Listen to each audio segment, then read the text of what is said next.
Okay, so this is going to be an intro to Darkroom and how to put film on the reel and in the tank while doing it in the dark. So all of these steps that I'm going to share with you guys need to be done in the complete darkness so no light can touch the film, because if it does, the film will get ruined.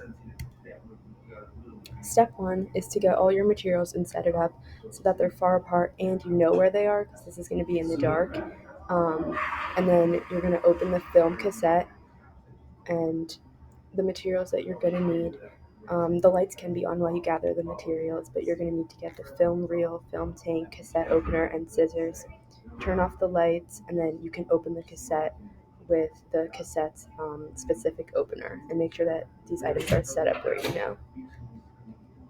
Step 3 is to cut the film off the cassette with the scissors, and like in this photo you can see, actually this is step 4, where you're going to load the film onto the reel. So loading the film onto the reel, you're going to begin by finding the slit on the edge of the reel and slide the film into it. Once it's secure, you can twist the side of the reel back and forth to wind the rest of the film. So once you cut it off with scissors, once you cut it off of the little plastic thing, you can put a strip of film onto this reel and wind it up.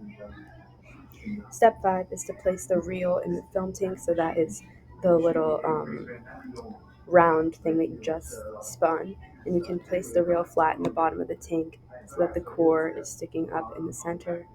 Cover your film tank with the lid and make sure it's super tight, because again, you don't want any light to be touching the film in the reel or outside of it. Alright, that's it. Thank you.